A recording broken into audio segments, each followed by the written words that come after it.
आज आपण बनवणार आहे मसुराची डाळ। त्यासाठी आपण घेणार आहे 2 कांदे अशा प्रकारे बारीक कापून 15 मिनिटं मसुराची डाळ अशा प्रकारे भिजवून घ्यायची आहे। एक बारीक चिरलेला टोमॅटो घ्यायचा आहे, 7 ते 8 हिरव्या मिरच्या, कोथिंबीर, 10 लसूण पाकळ्या घ्यायच्या आहेत, 1 इंच आलं घ्यायचं आहे आणि बारीक चिरलेले 2 कांदे। आता लसूण, आलं, मिरच्या, कोथिंबीर आणि थोडंसं खोबरं टाकून हे वाटण चांगल्या रीतीने आपल्याला कुटून घ्यायचं आहे। खलबत्त्यात कुटून केलेल्या भाजीचा स्वाद हा 10 गुणा बढतो, त्यामुळे जास्तीत जास्त मिक्सरचा वापर टाळा आणि खलबत्त्याला जीवनात आणा। आता तुम्ही बघू शकता छान पैकी आपलं वाटण हे छान पैकी कुटून झालेलं आहे। एकदा बघून घ्या तुम्ही, एकदम बारीक पण नाही करायचं, असं थोडंसं दरदर राहिलं पाहिजे, बघून घ्या।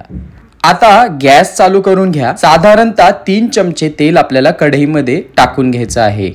तेल चांगल्या प्रकारे तापल्यास जिरे, मोहरी तडकवायची आणि कढीपत्ता छान पैकी तडकवून घ्यायचा अशा प्रकारे। थोडीशी हिंग टाकून घ्या आणि सर्वप्रथम बारीक चिरलेला कांदा मस्त पैकी लालसर परतून घ्यायचा आहे आपल्याला। आता मिरची लसूणचं वाटण टाकून ते छान प्रकारे आपल्याला लालसर भाजून घ्यायचं आहे। चॉप केलेला टोमॅटो टाकायचा आहे आणि ते पण मिश्रण छान पैकी भाजून घ्यायचं आहे। भाजी करता करताच बाजूला गरम पाणी उकळायला ठेवून द्या। आता हळद 1 चमचा, कश्मीरी लाल 1 चमचा आणि गरम मसाला 1 चमचा आपल्याला याच्यामध्ये ऍड करून घ्यायचा आहे। आता हे मिश्रण छान रित्या भाजून घ्यायचं आहे आणि आपली डाळ टाकून घ्यायची आहे।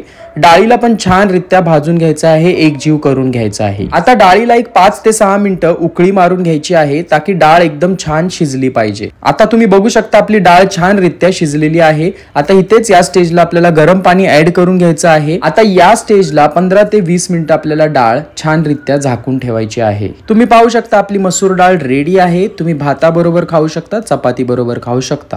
ह्या मसूर डाळी बरोबर जर तोंडी लावायला बोंबील असेल ना तर उत्तमच होऊन जाते। आता आजच ट्राय करा मसूर डाळ आणि मला सांगा कमेंट बॉक्स मध्ये तुम्हाला कशी वाटली मसूर डाळ। आणि थांबा लाईक, शेअर, सबस्क्राईब करूनच जावा, म्हणजे मी नेक्स्ट टाइम तुम्हाला अशा छान रेसिपी आणत राहीन। Bye, enjoy.